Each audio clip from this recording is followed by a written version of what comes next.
Alright, Merry Christmas. Ito na. Sharon Cunita and Kiko Pangilinan. Hiwalay na daw. Daw. Dahil sa sunod-sunod na balita tungkol sa hiwalayan sa mundo ng showbiz ay tinawag tuloy ng mga netizens na year of breakup ang taon ng 2023 matapos makumpirma ang hiwalayan ng ilang mga celebrity couples mula sa kanilang mga long-term relationships.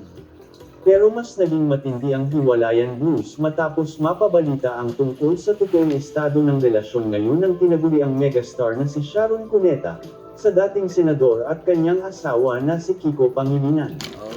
Matatandaan na nag-umpisang pag-usapan ang tungkol sa hiwalayan issue ni Sharon at Kiko nang magbahagi ang singer-actress ng isang cryptic post sa kanyang Instagram account tungkol sa loyalty at leaving someone na nagpalakas sa hinalang nasa bingit ng alanganin ngayon ang relasyon nila ng kanyang asawa.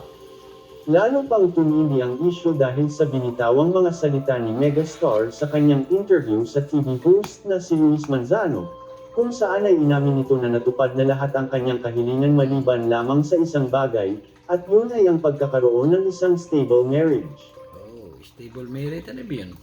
Ayon kasi kay Sharon ay nagkakaroon pa rin siya ng ilang mga struggles hanggang ngayon sa marriage nila ni Kiko, dahil sa magkasalungat na priority nilang dalawa sa kanilang mga buhay. Oh, ganun. Alright.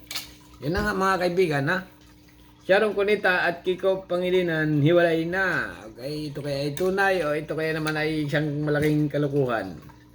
Sharon Cunita, Kiko Pangilinan, hiwalay na.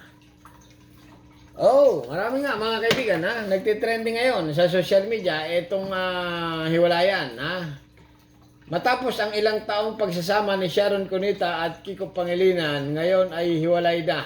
Oh, napakasakit mga kaibigan ang sinapit ng ating buhay, okay? Ilang taong kaya ito nagsama? Kasi nga, itong si, hiwalayan na, Kim Chiu at si Sian Lim, hiwalay na rin. Oh, si Daniel Padilla at si Catherine Bernardo, hiwalay na rin. OMG. Ganun ba talaga yung showbiz ngayon? Alright. Maikli lang ito, ha? Sharon Cunita, may bagong, ito nga. Panoorin nga natin. Okay. Increase your profit and ito, work less time with Kiddle, a genius new AI tool which is perfect for print. Alright, ito na. Sharon Cunita, may mga cryptomatic post na naman. Maganda ito. Medyo forward natin kaunti, ha? Ko ay umamin na rin na wala na nga sila. At ngayon nga, December 23, bago magpasko, ay umamin na rin si Kim Chiu, pati na rin si Sian Lim. Kaya naman maraming netizen ngayon ang tila nagtataka din sa mga bagong cryptic message ni Sharon Cuneta sa kanyang Instagram about relationship. Ayon sa kanya, love is unconditional, relationships are not. Oh, talagang hiwalay na. Talagang kalat na kalat sa social media mga kaibigan. Itong kay Kim Chiu, Sian Lim, Daniel Padilla. Ito na ang pinakabago ngayon. Sharon Cunita, Kiko Pangilinan, hiwalay na. Ulit-ulit naman, oh. Continue. Ayon sa mga fans, ano daw kaya ang ibig sabihin ng mga pinupost na ito ni Sharon Cuneta? Dagdag pa niya, the more you love yourself, the less nonsense you'll tolerate. Ayon sa mga fans, patuloy nilang susuportahan at agree sila sa mga pinupost na ito ni megastar. Siyempre naman, si kasi dyan, si Sharon Cunita, totoo lang, marami nag-idol dyan, okay?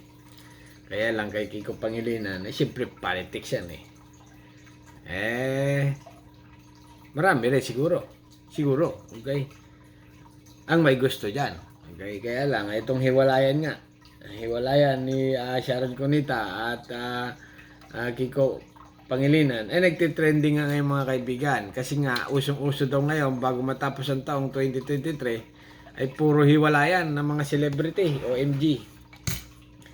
Grabe na ang mga nangyayari o pangyayari. Okay, hanggang dito na lang mga kaibigan. At kayo, anong masasabi nyo dito? Sharon Cunita, hiwalay na. Alright, subscribe. Thank you.